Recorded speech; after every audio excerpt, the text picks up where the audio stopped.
vamos a analizar la evidencia de la Trinidad en el Nuevo Testamento. El domingo analizamos la evidencia en el Antiguo, hoy vamos a analizar la evidencia en el Nuevo y es la última sesión con respecto a la Trinidad. Avanzaremos ahora a los atributos de Dios. O sea que ya estudiamos su naturaleza, ¿verdad? En el sentido de qué es Dios o quién es Dios, es lo que hemos estado viendo en estas últimas 4 clases. Y con esta cerramos. Ahora vamos a ver lo que es la Trinidad en el Nuevo Testamento y hay muchísima información, muchos pasajes que podíamos usar. Así que por cuestión de tiempo, obviamente no alcanzaríamos a ver en una sola clase todos los pasajes que hablan o apoyan o evidencian el concepto de la Trinidad. Nos vamos a enfocar en los 2 argumentos más comunes en contra de la Trinidad en el Nuevo Testamento. Uno, que Dios, el Espíritu Santo es una fuerza. Y 2, que Jesús nunca aseguró ser Dios. Entonces, dado que esos son los más comunes que se utilizan en contra del concepto de la Trinidad en el Nuevo Testamento, nos vamos a enfocar en responderlos, pero sin dejar pasar la misma prueba de argumento que usamos en la clase pasada. Recordemos que dijimos que Dios es uno en esencia y 3 en personas. Y tendríamos que probar en el Nuevo Testamento que estas 3 personas son un mismo Dios, pero que estos 3 son distintos entre sí. Lo mismo que nos propusimos en el Antiguo Testamento. Ahora, en el Antiguo Testamento encontramos que YHVH, o sea, el Padre, el ángel o la palabra del Señor, o sea, el Hijo, y el Espíritu del Señor, o sea, el Espíritu Santo, esos eran los nombres con que se referían a cada una de las personas de la Trinidad. Y hoy vamos a ver que se hace referencia a Padre o Dios, hablando del Padre, el Hijo, el Cristo o Jesús o el Señor en cuanto a la segunda persona de la Trinidad y el Espíritu Santo en cuanto a la tercera. Entonces, empecemos primero con el Espíritu Santo. ¿Qué encontramos en el Nuevo Testamento referente al Espíritu Santo con respecto a que sea alguien distinto de Dios, pero que sea Dios al mismo tiempo? Vamos primero a Hechos, capítulo 5, versículo 3 y 4. Todos los versículos que vamos a estar leyendo son de la Reina Valera 60. Hechos 5, 3 y 4 dice, y dijo Pedro, Ananías, ¿por qué llenó Satanás tu corazón para que mintieses al Espíritu Santo y sustrajeses del precio de la heredad? Reteniéndola, no se te quedaba a ti, y vendida no estaba en tu poder. ¿Por qué pusiste esto en tu corazón? No has mentido a los hombres, sino a Dios. Ahora notemos que lo primero que le dice es, ¿por qué llenó Satanás tu corazón para que mintieses al Espíritu Santo, verdad? Y luego Pedro al final del versículo 4 dice, no has mentido a los hombres, sino a Dios. De manera que mentir al Espíritu Santo, Pedro lo hace equivalente, es lo mismo que mentir a Dios. Por consecuencia, el Espíritu Santo es Dios, ¿verdad? Según Pedro. Ahora, buscamos o veamos pasajes donde se le dan atributos al Espíritu Santo que solo pertenecen a Dios. Vamos a Hebreos capítulo 9, versículo 14. Hebreos 9, 14 dice, ¿cuánto más la sangre de Cristo, el cual mediante el Espíritu eterno se ofreció a sí mismo sin mancha a Dios, limpiará vuestras conciencias de obras muertas para que sirváis al Dios vivo? Y aquí hace referencia al Espíritu eterno. Ahora, es importante ver esto de la eternidad, porque cuando hablamos de eterno, tenemos que entender que es sin principio y sin final, ¿verdad? Cuando decimos que las almas de los hombres son eternas, es un error. Podríamos decir que somos eternas en el futuro, ¿verdad? Que no moriremos. Pero eso no significa que somos eternos como Dios es eterno, porque Dios no tuvo un principio, no tuvo un inicio, y nosotros sí. Entonces, si el Espíritu Santo es eterno, ¿qué implica? Que es previo a la creación. Y si es previo a la creación, entonces el Espíritu Santo es la primer causa no causada que vimos en el primer tema que estudiamos como fundamentos. Y sabemos que solo puede haber un Dios, ¿verdad? Si hay una primer causa no causada, entonces es atemporal, o sea, no necesita tiempo, ni espacio, ni materia. Si el Espíritu Santo es eterno, entonces el Espíritu Santo es Dios. Es un atributo que solo la primer causa no causada puede tener. Ahora vamos a 1 de Corintios 2:10. 1 de Corintios 2:10. Dice, pero Dios nos las reveló a nosotros por el Espíritu, porque el Espíritu todo lo escudriña, aún lo profundo de Dios. Ahora, hay que ver en el original dos palabras de este pasaje. ¿Qué es escudriñar y qué es profundo? ¿Verdad? Porque el Espíritu todo lo escudriña, aún lo profundo de Dios. Las palabras claves para ver qué es lo que hace el Espíritu Santo y entender si está hablando de algo que tiene que ver con un atributo divino o no, tendríamos que entender qué es escudriñar. Primero, la palabra escudriña es ereunao, que se traduce como buscar diligentemente o examinar. Buscar diligentemente o examinar. Eso no es algo que precisamente sea atributo divino, ¿verdad? Porque nosotros también debemos escudriñar las Escrituras. Entonces, escudriñar es buscar con diligencia, ¿verdad? Examinar con cuidado. El Espíritu todo lo busca con diligencia, aún lo profundo de Dios. Y la palabra profundo aquí es bathos, que se traduce como profundo, plenitud o inmensidad. Y está hablando aún de lo profundo de Dios, hace referencia a la inmensidad de lo que Dios sabe o a la plenitud de lo que Dios sabe. Ahora, hablábamos también en cuanto a revelación especial que nosotros podemos comprender a Dios de manera limitada porque es imposible que lo infinito quepa en lo finito, ¿verdad? Ahora, si el Espíritu Santo lo escudriña todo, aún la inmensidad de Dios, entonces necesariamente el Espíritu tiene que ser omnisciente, ya que nadie podría escudriñar la inmensidad, la plenitud o lo profundo de Dios. Entonces nos está hablando de un atributo divino, la omnisciencia, que no puede poseer ningún ser creado. Entonces juntemos, si Él es eterno, es previo a la creación y aparte es omnisciente, es otra referencia a un atributo divino. Solo el Espíritu Santo, como me está mencionado aquí, solo si no es un ser creado, solo si es Dios pudiese examinar la profundidad o la plenitud de Dios. Entonces, esos pasajes muestran que el Espíritu Santo es eterno, es omnisciente y que mentir al Espíritu Santo es mentir a Dios. Ahora, estos pasajes los va a aceptar también un unitario y va a decir, sí, es cierto, es previo a la creación, todo conocimiento lo tiene porque el Espíritu Santo es una fuerza de Dios. Es decir, según los unitarios, no es una persona. Entonces, ¿qué pasajes podemos usar para demostrar que no es una fuerza? Porque si te fijas, las herejías consiste en que estas personas afirman supuestamente lo mismo que la Biblia enseña, pero con una desviación, a veces muy sutil. Entonces nos dicen, yo estoy de acuerdo en que es eterno, que es omnisciente, que es mentir a Dios mismo, porque es una fuerza que proviene de Dios, pero no es una persona. Entonces, no estamos de acuerdo en ese aspecto, porque según la definición de Trinidad es un Dios en esencia, tres en personas. Es decir, estos tres son distintos entre ellos. Tendríamos que hablar del Espíritu Santo como una persona, alguien que tiene mente y voluntad, y no meramente como una fuerza. Y para eso necesitamos unos pasajes en el Nuevo Testamento, por ejemplo, Hechos 13:2. Hechos 13:2. Dice, ministrando estos al Señor y ayunando, dijo el Espíritu Santo, apartadme a Bernabé y a Saulo para la obra que los he llamado. Entonces, aquí nos dice que el Espíritu Santo dijo, apartadme a Bernabé. Habla, y no nada más habla, sino que también ordena, cuando dice apartadme. Y luego dice, para la obra de lo que los he llamado, eso tiene que ver con una intención, tiene intencionalidad. Él los aparta para algo que ya tiene preparado para ellos. Eso es imposible atribuírselo a una fuerza. ¿Me explico? La fuerza no habla, la fuerza no manda y la fuerza no tiene intención, porque es solamente una fuerza.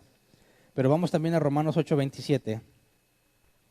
Romanos 8:27 dice más, el que escudriña los corazones sabe cuál es la intención del Espíritu, porque conforme a la voluntad de Dios intercede por los santos. Ahora recordemos que la E mayúscula que está ahí es puesta por el traductor, ¿verdad? Y la palabra griega puede ser aplicada para el espíritu del hombre o el espíritu de Dios. Pero en el contexto se está hablando de Dios, aparte cuando dice, porque conforme la voluntad de Dios intercede por los santos, está hablando del Espíritu Santo. Y nos dice que Dios sabe cuál es la intención del Espíritu. La palabra aquí, intención, es el griego phronema, que se traduce como el pensamiento o aquello que está en la mente. Por consecuencia, nos está diciendo que el Espíritu Santo piensa, tiene mente. Una fuerza no se le puede atribuir pensamiento, ni una mente, ¿verdad? Por consecuencia, el Espíritu Santo no puede ser una fuerza, tiene que ser una persona. Piensa, también nos dice la Escritura que no contristéis al Espíritu Santo, lo puedes entristecer. No puedes entristecer a una fuerza, porque una fuerza no tiene emociones. Así que es imposible, bíblicamente hablando, que identifiques al Espíritu Santo como una fuerza. Sobre todo si también partimos del Antiguo Testamento y ya demostramos que el Espíritu de Dios es Dios mismo. Entonces, la evidencia indica que el Espíritu Santo es reconocido como Dios, es eterno, o sea, tiene atributos divinos, es omnisciente, tiene pensamiento, tiene emociones, habla, manda y tiene intención. Por consecuencia, es imposible que sea una mera fuerza, y ya que es reconocido como el mismo Dios, al mentirle al Espíritu Santo, le mientes a Dios, entonces tenemos evidencia suficiente de que el Espíritu Santo es una persona que forma parte de la Trinidad, la que es un solo Dios. Ahora, antes de ver los pasajes donde se menciona al Espíritu Santo, al Padre y al Hijo al mismo tiempo como cosas separadas, pero siendo un solo Dios, analicemos ahora la evidencia sobre Jesús. Entonces, en cuanto al Espíritu Santo, cuando nos dicen que creen que realmente hay una fuerza de Dios que es eterna y todo eso, nos centramos en demostrar que es una persona y que tiene atributos divinos. En cuanto a Jesús, los escépticos aseguran que Jesús nunca dijo que fuera Dios. Y tienen razón en ese sentido. Si tú buscas en la Biblia que Jesús diga, yo soy Dios, no vas a encontrar referencia. Gracias. No vas a encontrar referencias. En ninguna parte del Nuevo Testamento vas a encontrar que Jesús diga, yo soy Dios. Pero eso no significa que Él se haya referido a sí mismo como Dios. ¿Me explico? Así que, en cuanto a lo que algunos aseguran, vamos a demostrar que no es cierto. Y al demostrar que Jesús mismo dijo que Él era Dios, sin decir la frase, yo soy Dios, si demostramos que Jesús dijo que Él era Dios, entonces obra a favor de la Trinidad, ya que Jesús y el Padre no son el mismo. Y si Jesús aseguró ser Dios e hizo cosas que solo Dios puede hacer, entonces tenemos evidencia para la Trinidad. Vamos, por ejemplo, a Juan 8:58. Juan 8:58. Dice, Jesús les dijo, de cierto os digo, antes que Abraham fuese, yo soy. Ahora, para nosotros en español, yo soy no tiene nada de relevancia ni podría llevarnos a pensar en lo divino. Pero en griego, que es el idioma en el que fue escrito, en griego sí es muy importante entender estas palabras, sobre todo las que usa para Abraham cuando dice fuese y las que usa para sí mismo cuando dice soy. Cuando dice antes que Abraham fuese, la palabra fuese es ginomai, que se traduce como llegar a ser o nacer, inicio en el tiempo. Es decir, antes de que Abraham comenzara a existir, Jesús dice yo soy. Y la palabra soy es eimi, que se traduce como yo soy, sin límite de tiempo. Por ejemplo, cuando alguien dice yo soy, significa que ha sido, que es y que será. Y esa es la fórmula que vemos que Dios decía de sí mismo, ¿verdad? El alfa y el omega, el principio y el fin. En Apocalipsis también vemos hacer referencias. Yo he sido, yo soy y seré. Entonces, aquí hay un contraste cuando habla de Abraham y cuando habla de él. Jesús dice, Abraham tuvo un inicio, y Jesús dice en griego, cuando dice yo soy es ego, eimi, que dice yo soy sin límite de tiempo. Yo siempre he sido y siempre seré. Ahora eso sabemos que está hablando de algo que está fuera del tiempo, que no le afecta al tiempo, por consecuencia Jesús está diciendo que Él es atemporal. ¿Se acuerdan qué significa atemporal? Sin tiempo. Para que Él sea temporal tiene que ser previo al tiempo, tiene que ser previo a la creación. Jesús está diciendo en griego algo que ellos entenderían con claridad. Jesús está diciendo, yo no soy de la creación, a mí no me afecta el tiempo, yo soy sin tiempo. Sabemos que la única cosa que puede ser sin tiempo es la primera causa no causada, como argumentamos en cuanto al atributo del Espíritu Santo como eterno. Entonces Jesús está declarando algo muy profundo, que a nosotros a simple vista no nos dice nada, ¿verdad? Por eso algunos dicen, no, ahí lo que está diciendo Jesús es que Él nació antes que Abraham, ¿verdad? Eso es lo que nosotros podríamos entender en nuestro idioma. Antes que Abraham fuese, yo soy. O sea, no tienes ni 50 años y dices que naciste antes que Abraham. No, cuando tú lo lees en griego, que es lo que leyeron en aquel entonces los destinatarios de las cartas, y los que lo escucharon directamente de la boca de Jesús, está diciendo claramente que Él hace referencia a que no aplica el tiempo, Él es fuera de tiempo. Y por eso en el versículo que sigue, el versículo 59, ¿podrías ponerlo por favor? Tomaron entonces piedras para arrojárselas, pero Jesús se escondió y salió del templo y atravesando por el medio de ellos se fue. Quisieron apedrearlo. Ahora, ¿por qué querrían apedrearlo? En el contexto judío se apedrea por blasfemia. Y no es digno de muerte el hecho de que digas que naciste antes que Abraham. Estarás loco a lo mucho, pero no es para que te maten a pedradas. Pero lo quieren matar a pedradas porque él mismo está diciendo algo que solo corresponde a Dios. Está diciendo, yo soy sin tiempo. Y por eso quieren apedrearlo, porque lo considera una blasfemia, ya que él mismo se está atribuyendo algo que solo le corresponde a Dios. Entonces, ¿por qué no habrá dicho Jesús, yo soy Dios, así directo? No sé si alguna vez te preguntaste eso. Bueno, no podríamos decirlo con certeza porque la Biblia no dice, pero dado el contexto, si alguien habla de Dios a un judío, ¿a quién piensan que es Dios? Un judío va a pensar en el Padre, ¿verdad? Si Jesús dice yo soy el Padre, o sea, si dice yo soy Dios, ¿estaría diciendo la verdad o no? Si encontraras un pasaje donde Él dice yo soy Dios, estaría en contra de la Trinidad, porque estaría diciendo Jesús en el contexto judío que Él es el Padre. Pero no es cierto que Él sea el Padre. Por eso no tendría sentido que Jesús diga, que Jesús le diga a un judío, yo soy Dios, sería incorrecto. Por eso Jesús dijo esto. Fíjate bien, Juan 10:30. Dice, yo y el Padre uno somos. Y eso es muy distinto, ¿verdad? Fíjate cómo Jesús no está tratando de confundir las personas de la Trinidad, como vimos en el tema de las herejías tempranas, que tratan de mezclar que no, pues es un modo de Dios nada más. Sino que cuando Jesús dice, yo y el Padre uno somos, eso es a nuestro favor en cuanto a la Trinidad, porque está diciendo que Él y el Padre no son el mismo, pero son uno. ¿Me explico? Si Jesús dijese, yo soy Dios, Él estaría diciendo que Él no es distinto a Dios. Él estaría diciendo, a un judío lo entendería de Jesús que Él y el Padre son el mismo. Pero Jesús no comunica esa idea y utiliza palabras totalmente diferentes. Yo y el Padre uno somos. Y eso demuestra que los dos son Dios y al mismo tiempo son distintos. El concepto de las personas en la Trinidad. Entonces, cuando escuches es que Jesús nunca dijo yo soy Dios, dice pues claro que no lo dijo, porque no es el Padre, Él es el Hijo, pero son uno mismo, son Dios. Entonces, hasta aquí vemos que aunque Jesús no haya dicho la frase yo soy Dios, está diciendo cosas de sí mismo que solo son atribuidas a Dios y Él mismo se dice ser uno solo con Dios. Ahora, vamos a ver cómo también este pasaje en Juan 13, 18 al 19, Juan 13, 18 al 19, utiliza la misma frase ego eimi. Y esto es para demostrar que Él es ego eimi.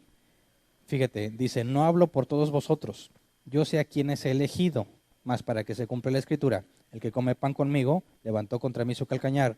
Desde ahora os los digo antes que suceda, para que cuando suceda, creáis que ego eimi. Cuando dijo antes que Abraham fuese, yo soy, no está diciendo que él nació antes que Abraham. Y esta es la prueba que también demuestra que no está hablando de que nació antes que Abraham, sino que está diciendo que él es Amy, sin tiempo. Y está haciendo referencia a que él dice algo que aún no sucede para que se cumpla la escritura. Algo que Dios ya dijo, que aún no se cumple, él se los adelanta para que cuando se cumpla sepan que él es sin tiempo. ¿Entiendes? Solo alguien a quien no le afecta el tiempo puede saber lo que va a pasar. Por eso la escritura en el Antiguo Testamento, aunque no cuenta para nosotros como evidencia en la persona de Cristo, pero Dios dice que Él es el único que puede decir lo que va a pasar. ¿Me explico? Cuando hay alguien que lo diga, no lo dice de sí mismo. Hay que entender esta parte. Cuando alguien hace un milagro, por ejemplo, lo digo porque es una pregunta que me llegó creo por las redes sociales. Cuando alguien hizo un milagro o hace un milagro, ¿de quién es el poder? ¿El poder está en quien hizo el milagro o no? Por ejemplo, si hay un falso maestro que hace milagros, dice, ese hace milagros por el poder de Satanás. ¿Es correcta esa afirmación? ¿Satanás tiene poder para hacer milagros, sí o no? Piensa bien tu respuesta. La más común es sí, sí, sí o no. Pero piensa bien, ¿Satanás tiene poder para hacer milagros, sí o no? ¿Qué me dices de Job? ¿No dice la escritura que cayó fuego del cielo y mató a las ovejas y a los pastores de Job? Que un viento fuerte derribó la casa donde estaban los hijos de Job en un banquete y los mató a todos. ¿De quién era ese poder? ¿De quién era ese poder? Es una pregunta capciosa, ¿eh? Piensa bien.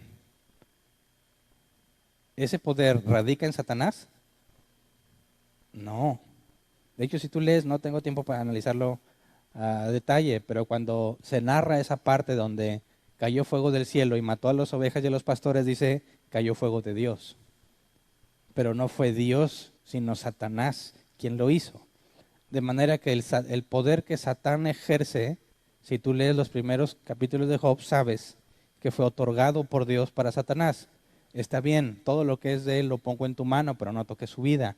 Y él va y usa el viento, usa fuego del cielo, lo que sea, acaba con las cosas de Job, pero no lo toca. De manera que el poder que Satanás usó no proviene de él, sino que fue delegado de parte de Dios. ¿Verdad?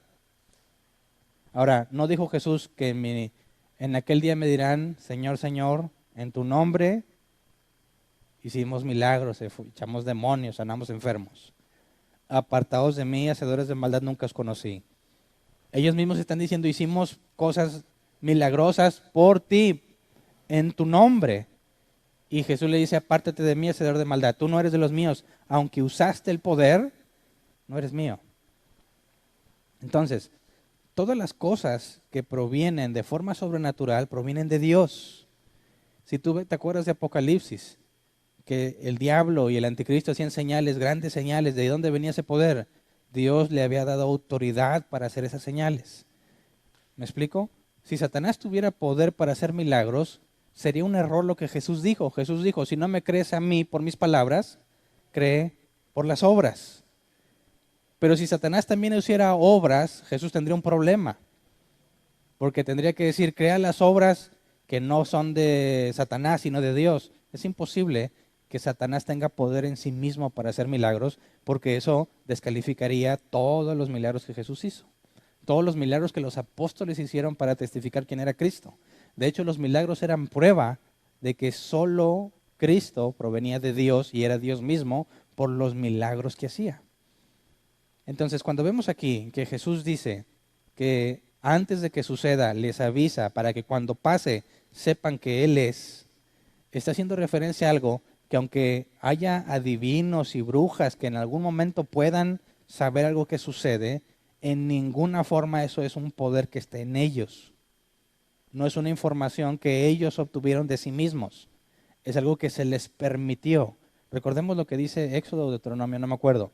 Cuando un profeta venga a ti con señal y se cumpla, pero después te dice, ven y sigamos a dioses que no has conocido, sabrás que yo te puse a prueba, dice Dios.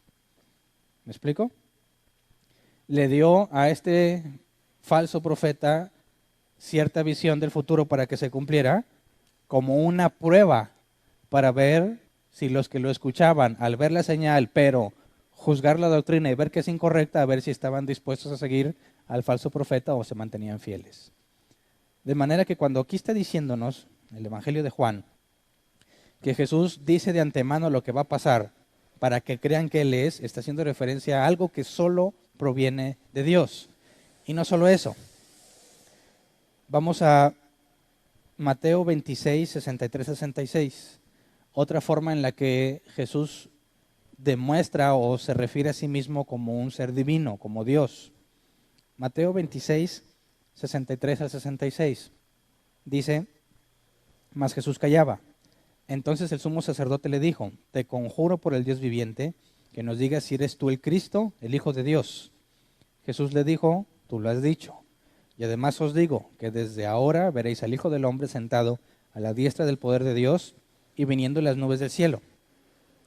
Entonces el sumo sacerdote rasgó sus vestiduras diciendo, ha blasfemado. ¿Qué más necesidad tenemos de testigos? He aquí ahora mismo habéis oído su blasfemia. ¿Qué os parece? Y respondiendo ellos dijeron, es reo de muerte. Ahora, Jesús le contesta al sumo sacerdote y el sumo sacerdote se ofende de tal forma que rasga sus vestiduras, cosa que era prohibida para los sumos sacerdotes. No podían rasgar sus vestiduras. Así que cuando éste rasga sus vestiduras, está tratando de transmitirles la gravedad de las palabras de Jesús, al grado que él está dispuesto a quebrar el propio mandato que tiene de parte de Dios de no rasgar sus vestiduras. Es contradictorio, pero está exagerando aquí para que veas la magnitud de la blasfemia. ¿Pero en qué consiste esa blasfemia? Jesús siempre se dijo a sí mismo el Hijo del Hombre, ¿verdad? Y es donde nuestros amigos unitarios o incluso ateos dicen, esa es la prueba de que Jesús no se consideraba divino. Jesús está diciendo de sí mismo, yo soy un hijo de hombre, como si fuese un hijo de hombre en el sentido de un humano normal y natural. De entrada ya tienes problema con los pasajes que vimos cuando él dice yo soy, ¿verdad? Pero si Jesús se dijera a sí mismo el Hijo del Hombre en el sentido de que es humano natural, no hay razón para que el sumo sacerdote haga tanto escándalo y lo acuse de blasfemia, ¿verdad? Así que hay algo más. Cuando Jesús dice que él es ese, lo voy a leer tal cual dice, el Hijo, tú lo has dicho y además os digo que desde ahora veréis al Hijo del Hombre sentado a la diestra del poder de Dios y viniendo en las nubes del cielo. Aquí hay dos cosas que Jesús está diciendo que el sumo sacerdote considera blasfemia. Vamos a verlo en Daniel 7, 13 y 14. Daniel 7, 13 y 14. Jesús está citando este pasaje, que es una profecía de lo que sucederá. Dice, miraba yo en la visión de la noche, y aquí con las nubes del cielo venía uno como un hijo de hombre, que vino hasta el anciano de días, y le hicieron acercarse delante de él. Y le fue dado dominio, gloria y reino para que todos los pueblos, naciones y lenguas le sirvieran. Su dominio es dominio eterno, que nunca pasará, y su reino uno, que no será destruido. Fíjate bien, Jesús dijo que él era hijo de hombre, ¿verdad? Y también dijo que venía en las nubes del cielo. Daniel nos dice, he aquí con las nubes del cielo venía uno como hijo de hombre. El hecho de decir que venía con las nubes del cielo tiene un contexto muy interesante en el Antiguo Testamento. Cuando dice que es como hijo de hombre y que viene en las nubes del cielo, es un conflicto entre la humanidad y algo que solo se le atribuía a Dios en el Antiguo Testamento. El hecho de cabalgar en las nubes o trasladarse en las nubes o moverse con las nubes es algo que era solo atribuido a Dios. Vamos a Deuteronomio 33, 26. Deuteronomio 33, 26 dice, no hay como el Dios de Jesurún, quien cabalga sobre los cielos para tu ayuda y sobre las nubes con su grandeza. Dice, no hay nadie como Él que cabalga sobre las nubes, ¿verdad? Está diciendo que es el único. Pero ¿quién es el Dios? O sea, ¿quién es Jesurún? Bueno, Jesurún es la forma en la que se le llamaba al pueblo de Israel. Jesurún en hebreo se puede traducir como rectitud. Y Jesurún era una forma de decirle a los israelitas pueblo recto de Dios. Entonces, no hay como el Dios de Jesurún. Está hablando al Dios de la Biblia, ¿verdad? Al Padre. YHVH. Y nos dice que Él no hay nadie como Él que sobre las nubes viene con su grandeza. O sea, que andar en las nubes y cabalgar sobre ellos, sobre los cielos, es algo propio de Dios. Ahora vamos a Salmos 68, 32 al 33.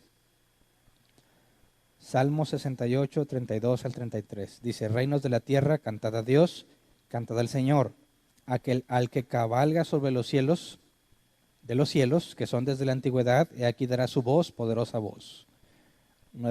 Otra vez una referencia que es Dios quien cabalga en los cielos. Salmo 104, 3. Dice que establece sus aposentos entre las aguas, el que pone las nubes por su carroza, el que anda sobre las alas del viento. Otra vez, alguien que anda en las nubes o en el cielo es referido solamente a Dios. Y veamos por último Isaías 19:1. Isaías 19:1 dice, profecía sobre Egipto. He aquí que Jehová monta sobre una ligera nube y entrará en Egipto, y los ídolos de Egipto temblarán delante de él, y desfallecerá el corazón de los egipcios dentro de ellos. Monta sobre una ligera nube. Así que teníamos se tenía en aquel entonces este dilema.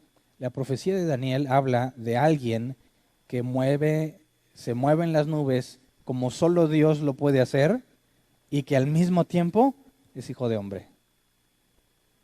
Es Dios porque Él es el único que lo puede hacer y es hijo de hombre. Cuando Jesús dice que Él es el hijo del hombre y específicamente cuando le contesta al sumo sacerdote, ¿qué está diciendo? Que Él es hombre y que Él es el que cabalga en las nubes. Él es Dios.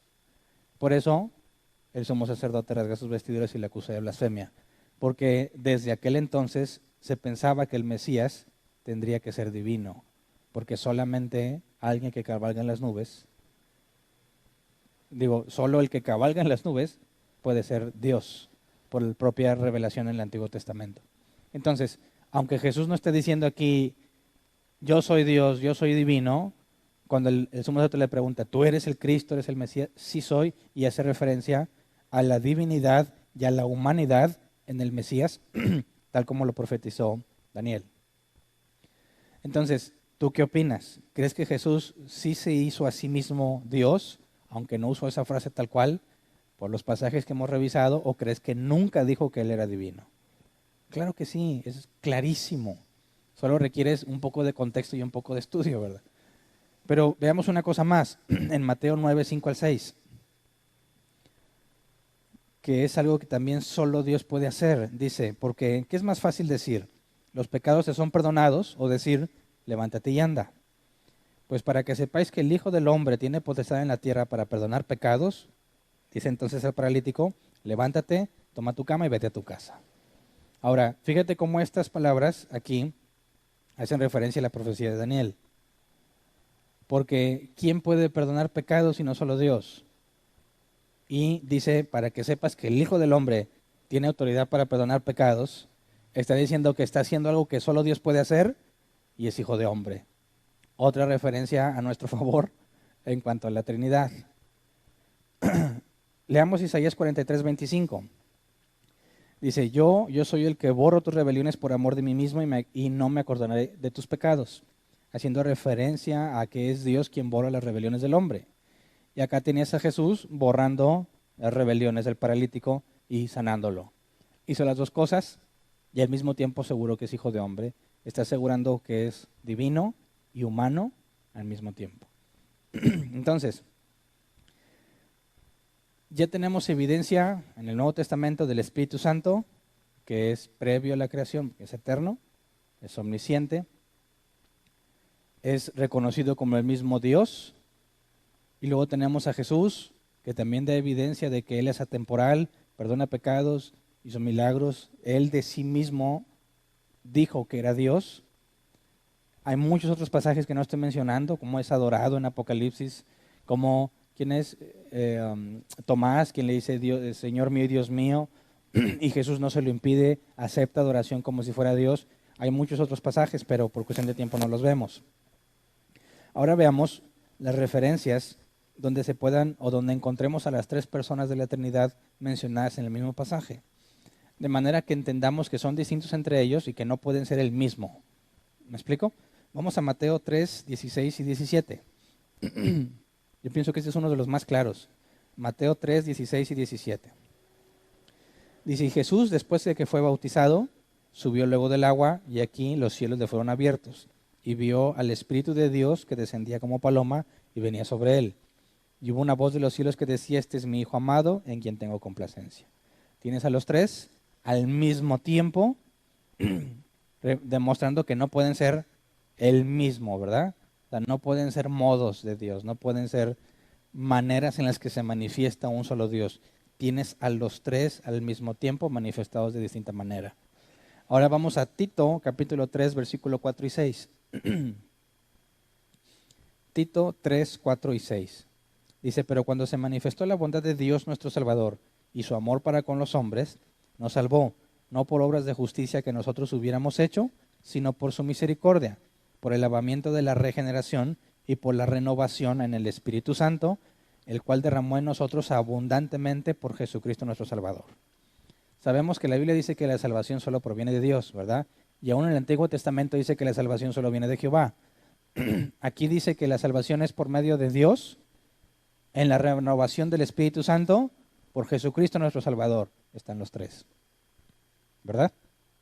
Hay distinción entre ellos y aún el rol de la salvación de cada uno de ellos es distinto. El Padre elige, el Hijo redime, el Espíritu Santo preserva. Ahora, Juan 14, 26. Dice, más el Consolador, el Espíritu Santo, a quien el Padre enviará en mi nombre, Él os enseñará todas las cosas y os recordará todo lo que yo os he dicho. Aquí tienes otra vez a los tres, ¿verdad? El Espíritu Santo, el Padre envió en el nombre de Jesús. Lucas 10, 21. Lucas 10, 21.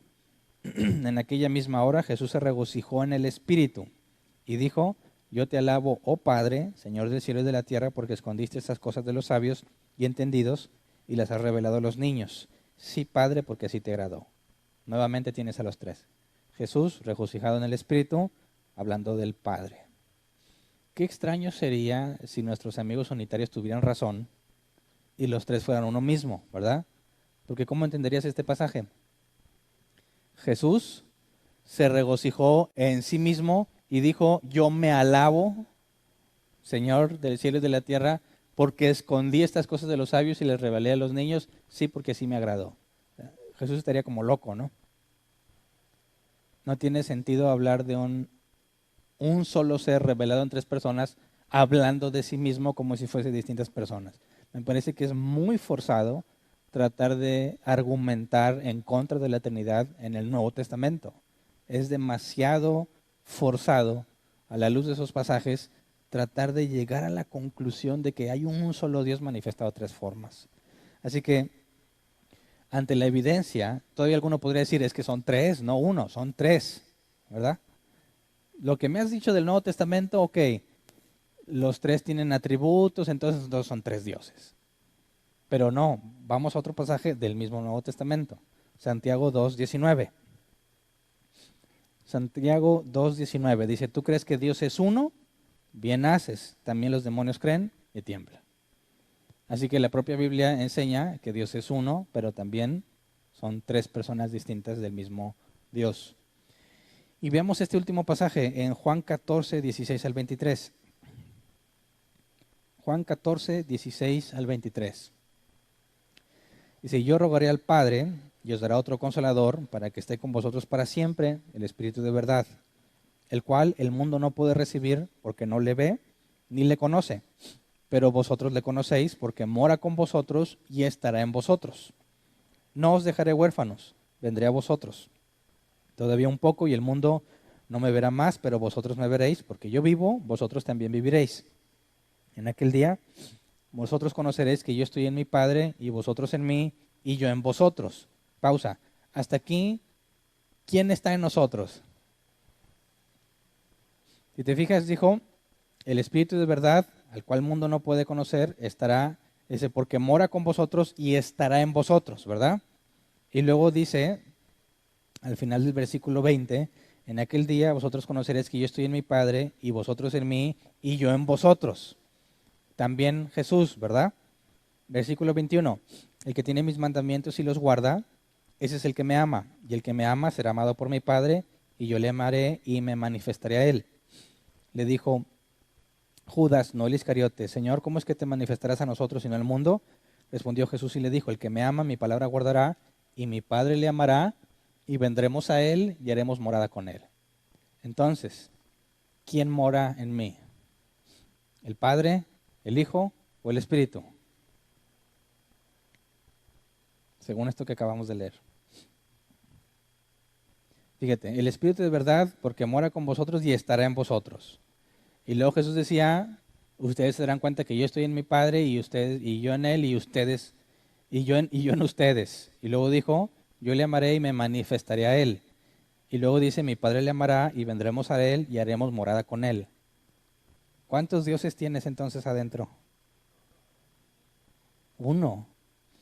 Tener el Espíritu Santo es lo mismo que tener al Padre o tener al Hijo. Es el tesoro que está en el vaso de barro. Tener el Espíritu Santo es tener a Dios. Aquí hay una clara referencia que los tres son un solo Dios, un mismo Dios, y al mismo tiempo hay distinción entre los tres, lo cual es plasmado en el concepto de la Trinidad. Entonces, aquel que se atreve a negar la Trinidad tiene que negar todo el Nuevo Testamento, porque está lleno de estos pasajes. Es más, aunque te hubiera dado uno solo, con uno solo es suficiente, dado que si la Escritura es palabra de Dios, tienes que armonizar todo lo que dijo de manera que todo sea verdadero. ¿Correcto? Con un solo versículo que sea claro en cuanto a los tres, que son uno, cualquier intento unitario por desacreditarlo es en vano. Ellos tendrían que explicar de manera consistente, de manera lógica, coherente y congruente estos pasajes que yo he mostrado, para decir que no hablan de tres personas de un mismo Dios, sino que habla de un mismo Dios manifestado, el mismo Dios, de formas distintas en el tiempo, no en tres personas. Y la verdad es que no le encuentro lógica ni sentido.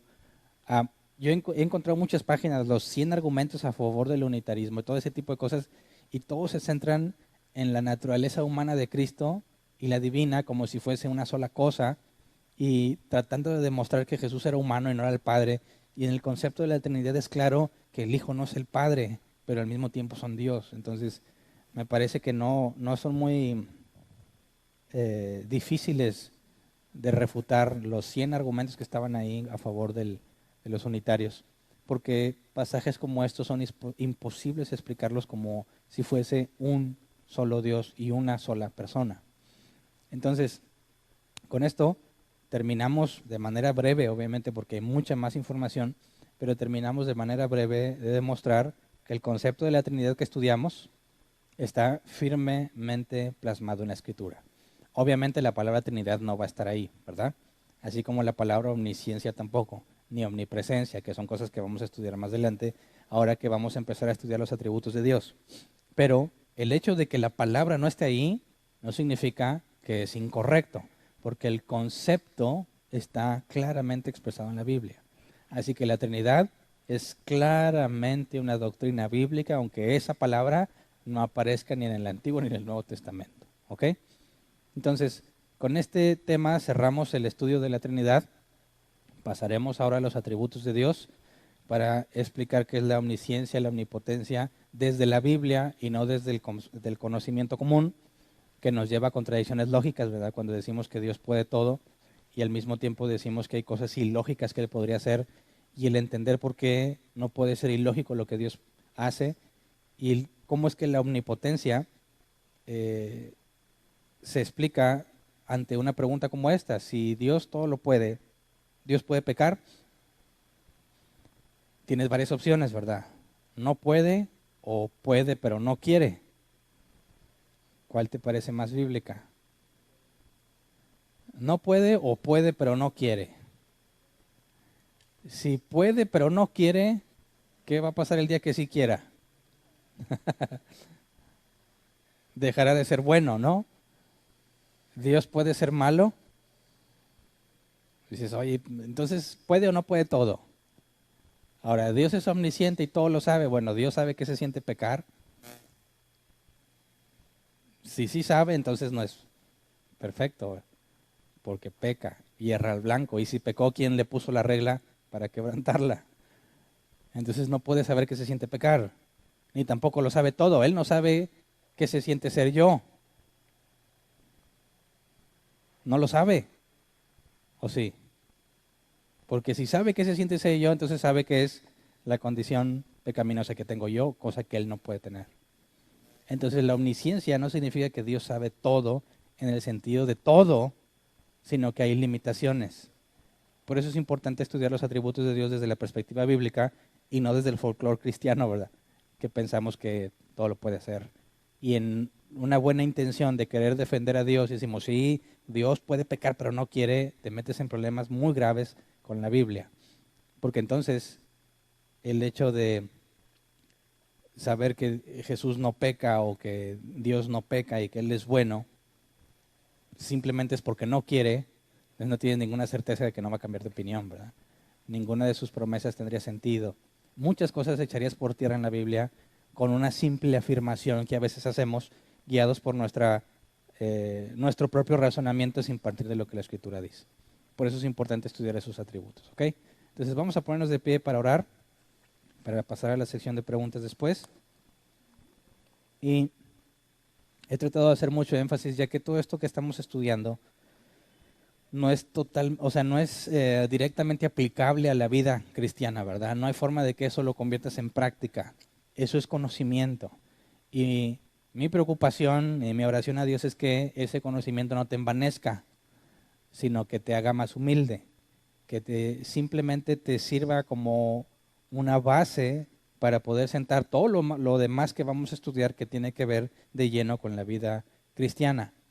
Pero el peligro que enfrentamos al analizar estos temas que son mero conocimiento es que no sepamos llevarlo después a algo práctico. Estos son los fundamentos que necesitamos para estudiar después, por ejemplo, la doctrina del pecado, qué es el pecado y por qué es tan grave pecar contra Dios, cómo es que alguien no podía ver a Dios porque pecaba, qué implica, todo ese tipo de cosas son necesarias con los fundamentos para que cuando venga alguien con una doctrina bien pensada pero errada, pues no te arrastre a cosas que no tienen sentido. ¿Me explico? Así que vamos a orar, Señor. Queremos pedirte especialmente que nos libres de envanecernos con el conocimiento. Señor, que el conocimiento que tengamos de ti sea, según tu voluntad, claro está, sea para llevarnos a la humildad, sea para llevarnos a reconocer que aún tenemos mucho que aprender, que sea para llevarnos a entender, aunque sea limitado, la grandeza que hay en ti. Que podamos, Señor, tener un fundamento firme para no ser arrastrados por cualquier viento de doctrina, para no dejarnos llevar por doctrinas que no se apegan a la Escritura, que aparentemente están de acuerdo en la Biblia, pero con un análisis profundo nos damos cuenta que no. Concédenos la capacidad de discernir entre las doctrinas que escuchamos, partiendo de los conocimientos y del fundamento que nos das en tu palabra. Concédenos discernir, Señor, cuando algo proviene de ti y cuando no. Cuando alguien realmente habla porque tú estás con él y cuando alguien simplemente está hablando de sus vanos razonamientos. Señor, concédenos permanecer firmes en la doctrina bíblica, que los conceptos que hemos estudiado queden establecidos firmemente en nuestras mentes de manera que no se muevan. Leímos que Jesús dijo que el Espíritu Santo nos haría recordar todo lo que nos has enseñado. Así que confiamos en que tu Espíritu Santo nos va a ayudar a mantener esto en nuestras mentes para usarlo siempre que tengamos la oportunidad, ya sea para contrarrestar falsa doctrina o para cimentar a los nuevos creyentes, Señor, que nos permitas hablar con ellos. A todos aquellos que van llegando y que no tienen este conocimiento, concédenos ser útiles, Señor, en tus manos para hacerlos entender, hacerlos ver y conocer desde lo más básico y fundamental quién eres tú, qué eres tú y cómo eres tú, Señor. Gracias de antemano por lo que haces y lo que vas a hacer. Amén. Pueden sentarse. ¿Alguien tiene una pregunta? Levante su mano y le llevan el micrófono. ¿Alguno? Allá atrás.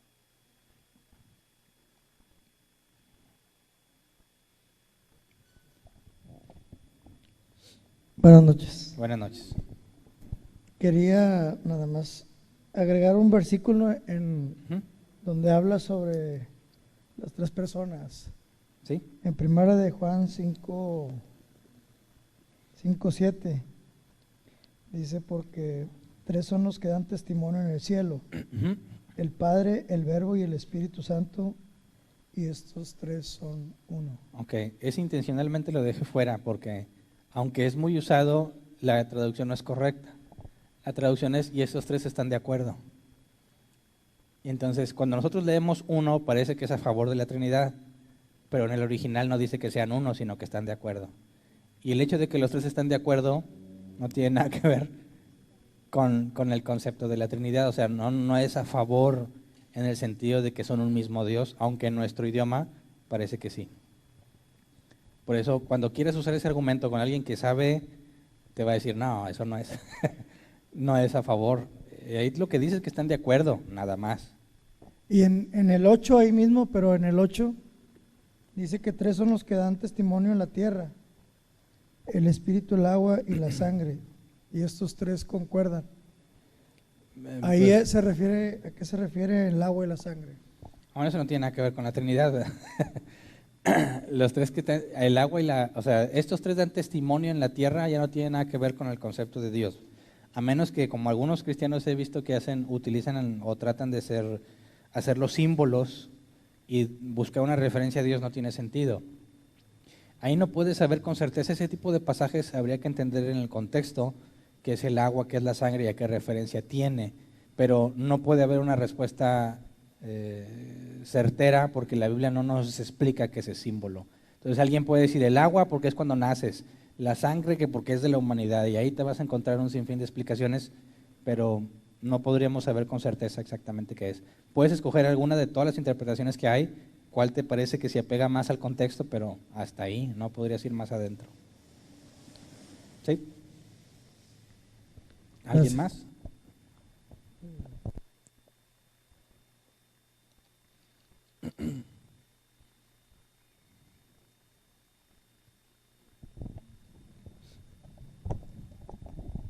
Buenas noches. Buenas noches. Pastor, si escuché bien, mencionaste algo así como que es un mismo Dios o el mismo Dios manifestado en tres personas, algo así, o manifestado en diferentes personas. Ujú. Así fue como lo dijiste. Ah, la palabra manifestado, creo que sí la mencionaste, y yo así lo he entendido, ¿verdad? Que es la manera como Dios se ha manifestado para con nosotros, ya sea a través de su espíritu o a través del verbo hecho carne, ¿verdad? De nuestro Señor Jesucristo. ¿Es correcto? ¿Así fue expuesto? ¿Así lo debemos de entender? Sí, O sea, el la idea mismo es Dios se manifestó de esas maneras. contrastar entre un Dios que se mostró él mismo de tres formas distintas. Eso no es lo mismo que un Dios en tres personas, que las tres son distintas entre ellos.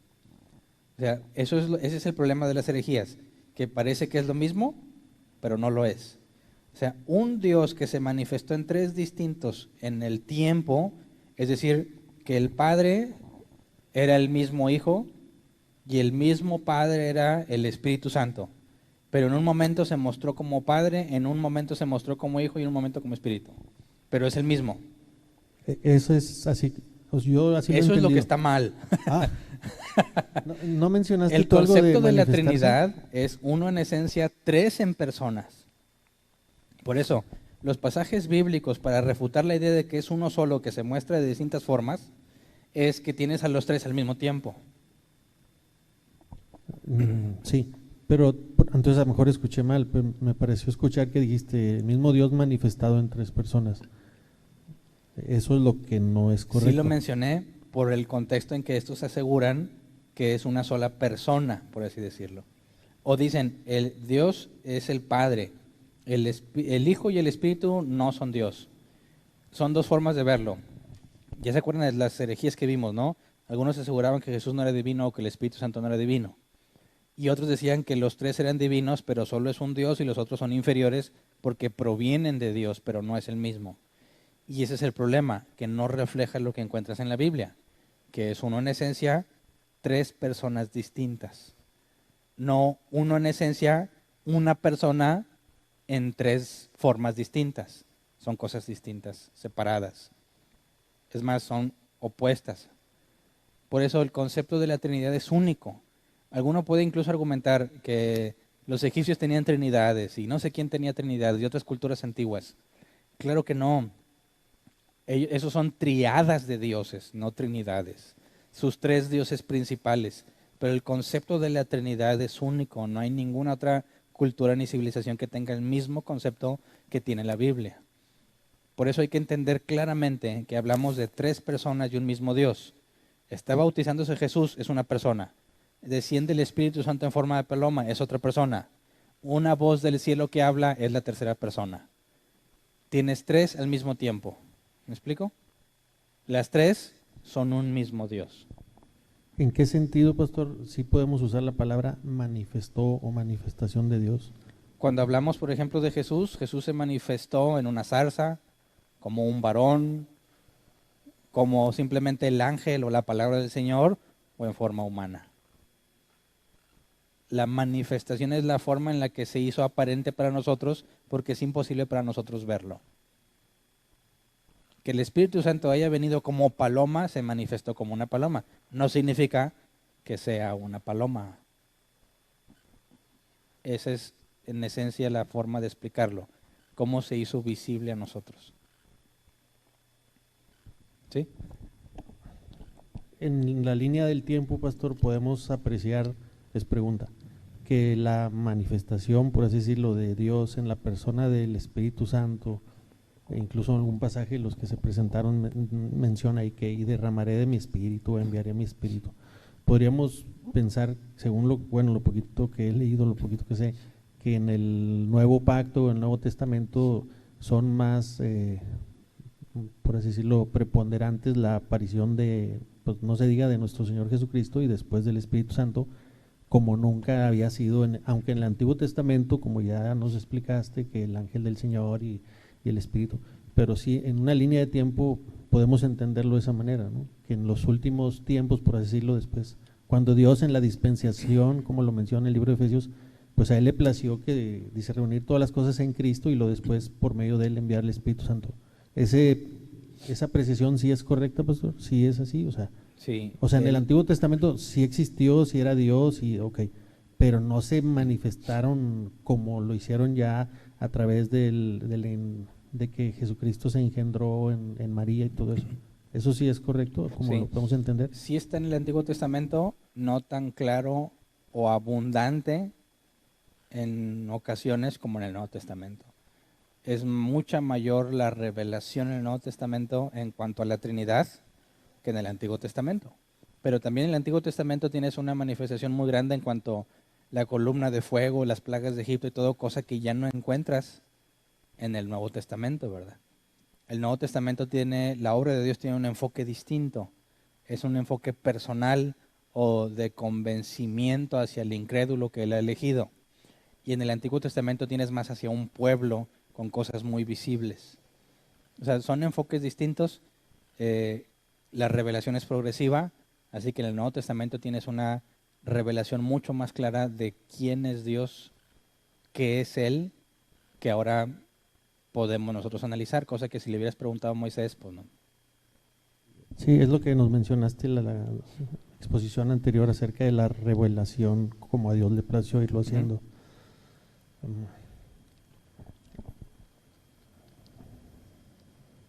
Pastor, todos los pasajes que encontramos en la Escritura, donde simplemente se menciona a Dios, si quisiéramos ponernos a pensar qué parte, por así decirlo, o Dios en qué manera se manifiesta. Por ejemplo, Dios hablando con Adán y Eva.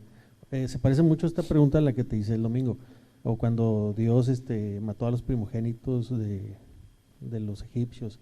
Entonces, ese tipo de pasajes, pastor, si quisiéramos involucrar nuestra mente en pensar, bueno, ¿y quién fue? ¿Fue el Espíritu Santo o fue Jesús o fue Dios Padre? De hecho, el concepto de Padre e Hijo no existió hasta cuando viene el Nuevo Testamento, ¿no? Como nos explicabas ahorita. Pero en esos pasajes, pastor, donde simplemente dice Dios, si quisiéramos ponernos a pensar en qué forma fue, ¿tú qué piensas o qué opinas tú? Tendrías que analizar la circunstancia para determinar o tratar de determinar quién es. Por ejemplo, con quién hablaron Adán y Eva, ya que lo veían, ¿verdad? Jesús dijo al Padre, nadie lo ha visto. No pudieron hablar con el Padre, porque si lo estuvieran viendo, entonces no tendría sentido que después diga Jesús que al Padre nadie lo ha visto. Si me has visto a mí, has visto al Padre, dijo Jesús. Entonces, el único mediador entre Dios y los hombres, tal como dice la Escritura, es Jesús. El que en toda la Escritura, quien hace mediación entre Dios y los hombres, ya sea de forma visible, una zarza o lo que sea, es Jesús. Pero no todo ángel de parte de Dios es Jesús, ¿verdad? Cuando Dios envió a Gabriel o a Miguel, que son ángeles, obviamente no estás hablando de Jesús. Así que hay que analizar en el contexto y qué se hace con ese mensajero o qué es lo que Dios está haciendo para determinar quién en particular está diciendo algo. En ese contexto, pastor, de ángel como mensajero, podríamos pensar que los profetas en el Antiguo Testamento en cierta manera también fueron ángeles, porque fueron mensajeros de parte de Dios. En el no estricto aplica. sentido sí, pero se les llamaba profetas. El que habla de parte de. Sí. Y referente al punto, pastor, que vimos hace tiempo de la infalibilidad y la inerrancia de la Escritura, creo que quedó claro, ¿eh? Pero eso no quiere decir que los profetas que Dios usó no hayan dicho nunca una mentira, o que ellos en su persona hayan sido, por así decirlo, perfectos o infalibles o inerrantes. Lo entiendo en el sentido de la Escritura, ¿verdad? Pero vamos a pensar que Isaías o Jeremías, o sea, eso no quiere decir que Isaías o Jeremías hayan sido hombres perfectos y que nunca hayan dicho una mentira. Eso es otra cosa. Claro que no. Si ellos fueran perfectos, entonces serían Dios. Sí. Solo en lo que dijeron, así dice el Señor, Así es. en eso en ese son sentido, infalibles. En todo lo pero demás, eso no implica que ellos, porque a veces otras personas que se oponen, por así decirlo, a las cosas de la fe, ese es el primer argumento que dicen, no creo en la Escritura porque le escribieron hombres imperfectos como tú y como yo. Bueno, esa es otra cosa, por eso mi pregunta. Gracias. ¿Alguna otra pregunta?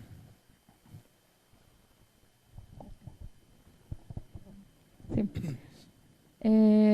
Va parecida la duda a una de las que mencionaba el hermano.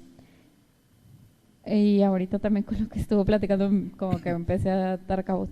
Entonces, podríamos decir que a lo mejor Jesús fue el que estaba en el jardín del Edén, o que se presentó con Adán y Eva para hablar, pero si se manifestó con ellos, podría haber sido con su cuerpo glorificado. O cuando menciona, por ejemplo, el ángel de Jehová, también podría ser como que con un cuerpo glorificado, como menciona la Biblia, que cuando tengamos cuerpos glorificados, o estemos en la eternidad, vamos a ser como los ángeles del cielo y demás. Entonces, digo, no sé si en algún lado menciona eso, pero me lo imagino como que así, como que un ángel pero su cuerpo glorificado, pero no sé si haga mucho sentido, porque entendería que Jesús no tuvo cuerpo hasta que no vino a la tierra, fue engendrado y luego ya resucitó y tuvo el cuerpo glorificado, pero entonces ¿cómo estaba antes? Bueno, es que tú te respondiste. El hecho de que lo escucharan que venía por el jardín y que hablen con él, o que Caín y Abel presentaban ofrenda y Caín vio que no vio con agrado su ofrenda, veían algo, pero definitivamente no podía ser a Jesús en su cuerpo humano, porque ese cuerpo no existía. Así que tenía una figura. ¿Qué era exactamente? Quién sabe, pero si veía que no vio con agrado, y si lo oían que venía, pues tenía que tener alguna especie de figura que se entendía que anda, que ve y que refleja emociones. Ahora, no podemos saber más allá de eso. Se puede manifestar como una zarza, una columna de fuego, una nube.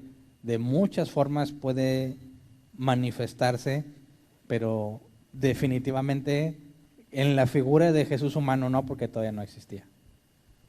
Gracias. ¿Alguien más? Por allá había.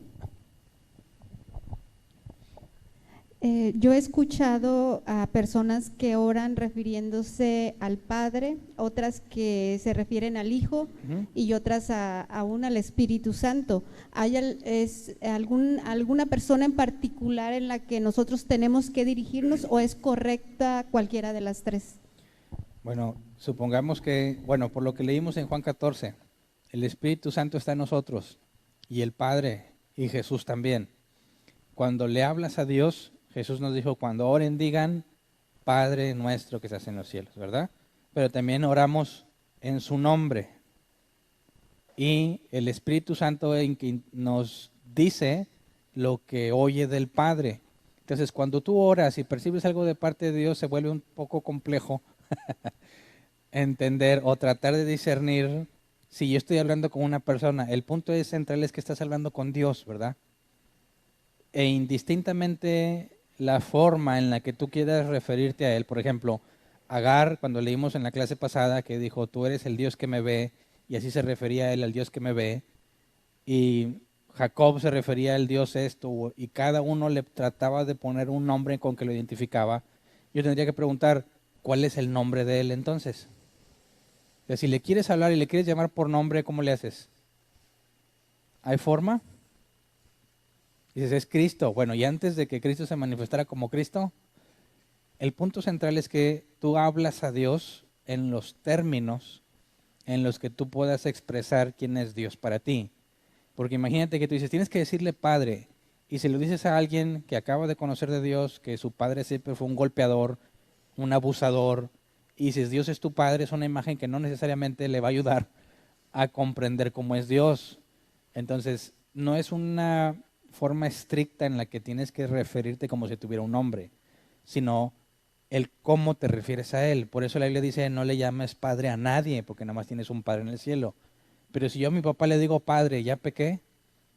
No, no está haciendo referencia a la palabra que usaste, sino al concepto que implica. Entonces, cuando Jesús dice, cuando oren di Padre, es porque eso es lo que es para ti, no porque tienes que decirle Padre para que te oiga o para que te entienda, ¿verdad? ¿Me explico? Gracias.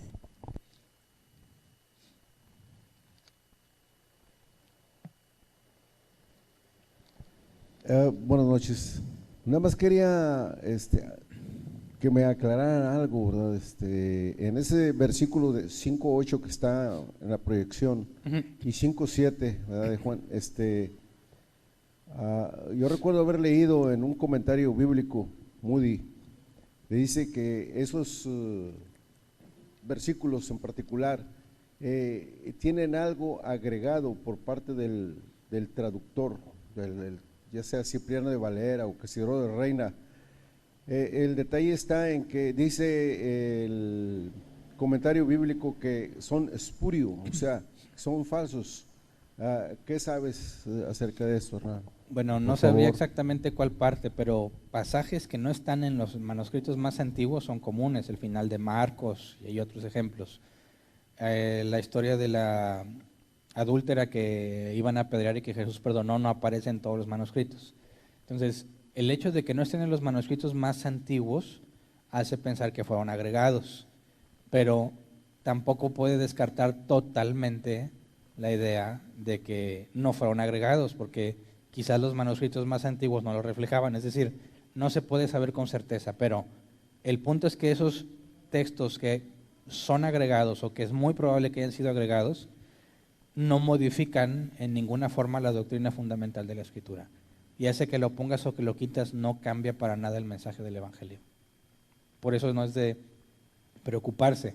Sí es de preocuparse que quieran hacer una doctrina basada en esos pasajes, ¿verdad? Porque no sería recomendable que trates de hacer una doctrina fundamental o quieras fundar un ministerio en base a un texto que es muy probable que no haya estado en los originales.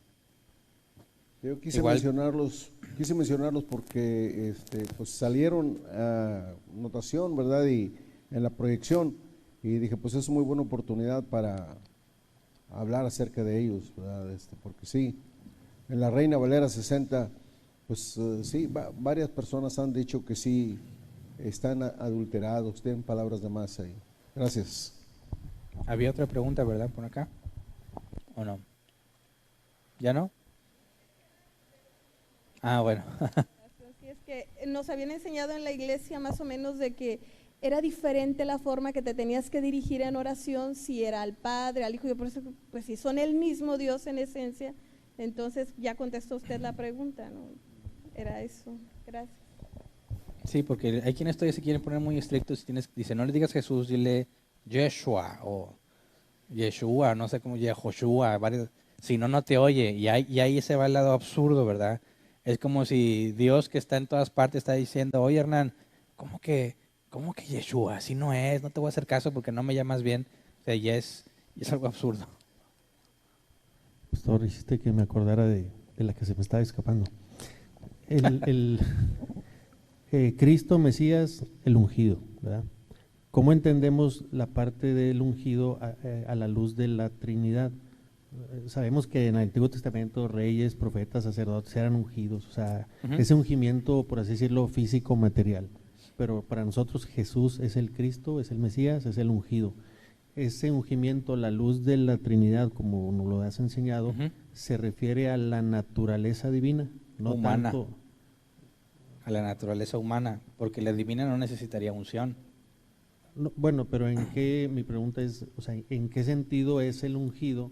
Digo, pues como naturaleza humana, pues era un hombre, por así decirlo, normal. Pero ¿de dónde vendría, por así decirlo, cómo entendemos nosotros los cristianos el que él sea el ungido? ¿En qué manera fue ungido? ¿Se refiere a que tenía también a que venía del Padre, a esa naturaleza divina?